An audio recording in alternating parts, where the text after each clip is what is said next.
I was barefoot when I opened the door and found my parents standing on my porch after 8 years of silence. My mother looked me up and down like I was still 22 and disappointing her. My father didn't even glance at Marcus, my husband, standing behind me with a dish towel in his hand. "Tifany," Dad said, holding a leather folder against his chest, "we need to speak to you privately." Marcus stepped closer. "After 8 years you can speak in front of me." My father's jaw tightened. "This is a family matter."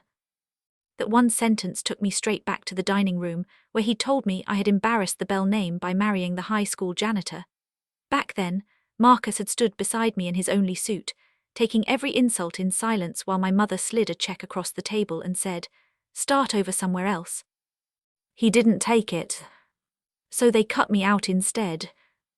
No birthdays, no holidays, no call when I lost my first pregnancy, not one apology while Marcus worked nights, weekends and holidays, turning one borrowed van into a company big enough to sell. And 3 days after he sold it, my parents came back. Dad stepped inside without being invited and placed the folder on my entry table. "All we need," he said, "is one signature." I stared at the folder. One signature for what? Mom gave me the same soft smile she used when she wanted something ugly to sound gentle, to clean up some old family paperwork. Marcus dried his hands slowly, watching them both. I opened the folder expecting a loan request, maybe some humiliating condition wrapped in legal language, but the first page stopped me cold. My name was printed at the top. Under it were the words, "Acknowledgement of voluntary renunciation." I looked at my father. Renunciation of what? His face didn't move. Mom reached for my wrist. "Tifany, don't make this harder than it has to be." But my eyes stayed on the page, on the words they had never once mentioned in 8 years. Because why would my parents need me to renounce something they swore I no longer had? The first paragraph said I had willingly and knowingly surrendered all claim to the Bell family trust, following estrangement due to marital instability. I read the phrase twice. Marital instability. Not their cruelty, not the fact that they had thrown me out of the family home, not the way my father had told Marcus he was the kind of man people hired, not married. Just my marriage, written like a stain in black ink. Marcus moved beside me. "What is this?" Dad snapped the folder halfway shut. "It doesn't concern you." "It has my wife's name on it," Marcus said. Mom lifted her chin. "This is exactly why we wanted to speak to Tifany alone." And there it was again, that old invisible line, them on one side, Marcus on the other, and me expected to step back where they thought I belonged. Dad softened his voice, which somehow made it worse. "Tifany, this is administrative. You were very emotional back then. Signing now simply confirms what was already decided." I looked down at the date. My stomach tightened. "This says I signed it 2 days after you disowned me." Mom's eyes flicked to Dad. I remembered that day clearly. Marcus and I were carrying boxes into a 1-bedroom apartment above a laundromat. The whole place smelled like detergent and hot quarters. We ate gas station sandwiches on the floor because we didn't own a table yet. "I wasn't in a lawyer's office," I said. "I was moving." Mom sighed. "You may not remember everything accurately. It was a painful time." Marcus leaned over the page. His voice stayed calm, but his hand closed around the edge of the table. "That isn't her signature." The room went quiet. For the first time since they walked in, my father's face changed. Not anger, not insult. Fear. I closed the folder and pulled it toward me. "I'm having my own attorney review this." Before I could lift it, Dad lunged forward and grabbed the folder back so hard the papers burst loose and scattered across the floor. One page slid under the entry table and landed face up. I saw my name. Then I saw the signature. It was supposed to be mine, but the loops were too sharp, the T too narrow, the whole thing tilted wrong. Beneath it was a notary stamp I didn't recognize. I bent down and reached for it. Dad snatched at the folder, but Marcus stepped between us. "Richard," Marcus said, "back up." Dad's face flushed. "Don't you dare use my first name in my daughter's house." "My house," I said. That made him freeze. Mom pulled the front door open and hissed, "We should leave before this becomes a spectacle." But Dad was already storming onto the porch, clutching the folder against his chest. Mom followed, whispering my name like a warning. I went after them with the loose page in my hand. "You show up after 8 years," I said, "and now I'm making a scene." Mrs. Alvarez from next door stepped onto her lawn with pruning shears in one hand. 2 joggers slowed near the curb. Dad noticed them immediately. His voice got louder, cleaner, more performative. "We should have known this would happen once he got money," he said, pointing past me at Marcus. "Suddenly there's a business sale, and now you think you're entitled to family assets." I stared at him. "How did you know about the sale?" Mom's mouth opened before Dad could stop her. "Someone at the club mentioned it before the announcement," she said. "We knew you need guidance before things got complicated." Before the announcement. They had been watching Marcus succeed while pretending I did not exist. Marcus stepped onto the porch. "I didn't turn her against you, you abandoned her all by yourselves." Mom's face tightened. "Richard, we need this settled before the bank deadline." Dad whipped toward her. "Elaine's too late. A bank deadline." So this wasn't old paperwork, it was pressure, debt, timing. Mrs. Alvarez called from her yard. "Tifany, do you want me to call someone?" For once, the question wasn't whether I was embarrassing my family, it was whether I was safe from them. I lifted my phone and took pictures of the loose page, the notary stamp, the forged signature. Dad saw the screen. He stepped close enough for me to smell his cologne and said, "Delete those, or you will find out exactly how much damage a family can still do." Marcus locked the front door after they finally left, turning the deadbolt with a slow, deliberate click. For a moment, neither of us moved. Then I sat at the kitchen table and opened the photos on my phone, zooming in until the forged signature filled the screen. Marcus stood behind my chair. "There's a notary seal." "I see it." The stamp read, "Gerald Voss." My breath caught. Marcus leaned closer. "You know him." "He's one of my father's friends," I said. "He handled family documents for years. He used to come to Christmas parties." The address under the seal wasn't an office. It was my parents' estate. And the date was still staring at me like a dare. 2 days after they cut me off, while Marcus and I were carrying second-hand boxes up a narrow stairwell above a laundromat. Marcus pulled out the chair beside me. "Tifany, we need a lawyer." I wanted to say yes immediately. Instead, I stared at the screen, trapped between the evidence in my hand and the tiny part of me still begging for this to be some mistake. Then my phone buzzed. An email from my mother. The subject line read, "Please don't make this ugly." Marcus watched my face as I opened it. "Tifany, your father is under a great deal of pressure. If you refuse to cooperate, he may have no choice but to clarify the circumstances around your marriage, Marcus's influence, and the unstable choices you made at 22.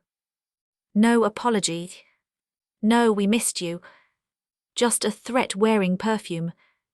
I stood up so fast the chair scraped the floor. "My grandmother," I said.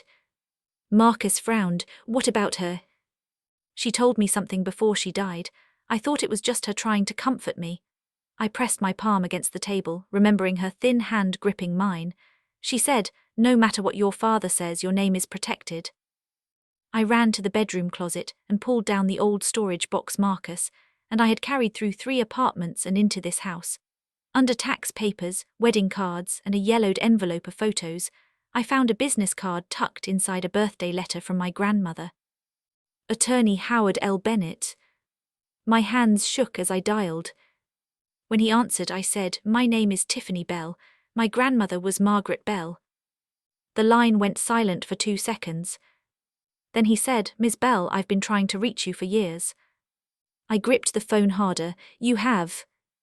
Every notice sent to your last family address was returned marked recipient refused." Marcus closed his eyes. I whispered, "I never refused anything." Mr. Bennett's voice changed. "Did you ever sign a renunciation of your interest in the Bell family trust?" "No." Another silence. This one felt heavier. "Do not sign anything," he said. Bring every photo, every email, and every page you have, today. Marcus picked up his keys. I'm coming with you. I looked at him, at the man they had mocked for cleaning floors, the man who had never once asked me to choose hatred over peace. Yes, I said, but I'm not hiding behind you this time. We were heading for the door when headlights swept across the front windows. A black sedan pulled into our driveway. The driver's door opened, and a man in a dark suit stepped out holding a sealed envelope. I stayed behind the curtain and watched the man in the dark suit walk up our porch steps. Marcus reached for the doorknob. I caught his wrist. Don't. The man knocked once, then placed the sealed envelope against the doorframe like he already knew we were inside. A moment later, he turned and walked back to the black sedan. Marcus opened the door only after the car pulled away. The envelope had my full name typed across the front. Tifany Bell Reed. Not daughter, not family, not even Tifany. Just the legal name they needed. I photographed the envelope before touching it, exactly like Mr. Bennett told me to do over the phone. Then Marcus opened it with a butter knife while I stood beside him at the kitchen counter. It wasn't a lawsuit. It was worse in its own quiet way. A demand letter. It said I had 48 hours to sign the renunciation or risk causing irreparable harm to family assets. It said my refusal could force my parents to disclose information about the circumstances of my estrangement. And near the bottom, in one cold sentence, it said my marriage to Marcus Reed could become relevant to the matter. Marcus read that line twice. Then he set the paper down. They're still doing it, he said. I looked at him. Doing what? Acting like loving me was something they could use against you. I forwarded every page to Mr. Bennett. His reply came 5 minutes later. Bring it all. By noon, Marcus and I were sitting in a conference room with glass walls, the kind of place my parents would have trusted instantly because everything looked expensive and controlled. Mr. Bennett spread the documents across the table. My photos, my mother's email, the demand letter, the forged renunciation, the notary stamp, the date that did not belong to any memory I had. Then he opened a thick file with my grandmother's name printed on the tab. Your grandmother, Margaret Bell, created the Bell Family Trust before her death, he said. Certain assets were divided between your father, your mother, and you. Your father was allowed to manage portions of the family assets, but he was not allowed to liquidate, borrow against, or redirect your share without your written consent. I stared at the file. My share, I said. Yes, but they told me I had nothing. Mr. Bennett's mouth tightened. That appears to have been the point. Marcus's hand found mine under the table. Mr. Bennett turned one page around so I could see it. My grandmother's signature was at the bottom. She protected your name deliberately, he said. She anticipated conflict with your father. Her instructions were very specific. I remembered my grandmother's hand in mine, thin and warm, her voice barely above a whisper. No matter what your father says, your name is protected. Back then I thought she meant emotionally. She meant legally. Mr. Bennett tapped the forged paper. This document claims you voluntarily renounced your interest 8 years ago, but based on what you've told me, and based on the address and timing, there are serious issues here. I swallowed. Gerald Voss notarized it at my parents' house. Yes, he said, and if you were not present, that is not a small problem. The room went quiet. For 8 years, I had believed I was the shameful daughter who had been cut out because she chose wrong. For 8 years, my parents let their friends believe I had run off, become unstable, and rejected the family. They had turned my marriage into the explanation for everything. But the truth was simpler. They needed me gone. And now they needed me back. Mr. Bennett explained the rest without drama. My father's investments had failed. My mother's lifestyle, the charity lunches, the boards, the house staff, the trips, had been held together by debt. A bank deadline was approaching, and the trust assets they wanted access to could not move cleanly without my signature. Marcus's business sale had changed their timing. They likely assumed, Mr. Bennett said, that because your husband recently sold his company, you might be more willing to settle quickly, quietly, or emotionally. I let out one small laugh. Not because anything was funny. Because suddenly every piece fit. The porch visit, the private conversation, the insult toward Marcus. My mother's soft voice, my father grabbing the folder, the threat about damage. They hadn't come to apologize. They had come to unlock a door. 2 days later, my parents walked into Mr. Bennett's conference room. My father wore a navy suit, and the expression he used when he expected other people to stand. My mother had pearls at her throat and red-rimmed eyes that switched on the moment she saw me. "Tifany," she said, reaching for my hand. I moved it into my lap. Marcus sat beside me. He didn't speak, he didn't need to. Dad looked at Mr. Bennett. "This has been blown out of proportion." Mr. Bennett did not smile. "Then we should be able to clear it up quickly." Dad turned to me. His voice softened into that familiar polished tone. "Tifany, you were confused back then. You were emotional. We were all under strain." There it was again. The same little cage. I opened the folder in front of me and looked at the signature that was supposed to be mine. The crooked T, the sharp loops, the lie pretending to be a legal fact. And I started laughing. My mother flinched. "Tifany, this isn't appropriate." "No," I said, looking up. "What isn't appropriate is showing up on my porch after 8 years and asking me to sign away something you told me I didn't have." Dad's face hardened. "You don't understand the pressure this family is under." "I understand perfectly now." I pushed the copy of the forged renunciation across the table. "You didn't come back for your daughter," I said. "You came back for access." My mother's tears stopped. Dad looked at Marcus, as if somehow this still had to be his fault. Marcus only said, "She's talking to you." Mr. Bennett took control after that. He informed my father that the renunciation would be challenged, that the notary issue would be reported, and that the bank would be notified that any attempt to use my portion of the trust was disputed. My father's lawyer, the same man who had sent the demand letter, asked for a recess. He came back 15 minutes later with a different face. "We'll need to review our position," he said. That was lawyer language for, "I didn't know enough before I threatened the wrong person." Gerald Voss withdrew his statement once questions began, quietly at first, then officially. He claimed he had been given documents by Richard and had relied on family representations. Mr. Bennett called that insufficient. The notary board agreed enough to open a review. The bank froze the request tied to the trust. My father lost the leverage he had spent 8 years pretending he owned. The social part unraveled almost faster than the legal one. The same country club circle that once repeated my mother's version started repeating a different one. Elaine Bell had not been abandoned by an ungrateful daughter. Richard Bell had disowned his child for marrying a janitor, then tried to use her signature when his money ran out. My mother stepped down from 2 charity boards within a month. My father lost a major investor who did not want his name anywhere near a forgery inquiry. Their house, the one where Marcus had once been offered a check to disappear, was quietly listed for sale with no family announcement and no holiday open house. As for me, I gained formal control of my portion of the trust. For the first time, no one in my family could speak for me, intercept notices for me, or decide what I deserved. Marcus didn't gloat. The day the paperwork was finalized, he drove me home the long way. We passed my old high school, the place where he had once cleaned hallways after midnight, where my parents had decided his uniform mattered more than his character. There was a new plaque near the maintenance wing. Reed Trade Scholarship Fund.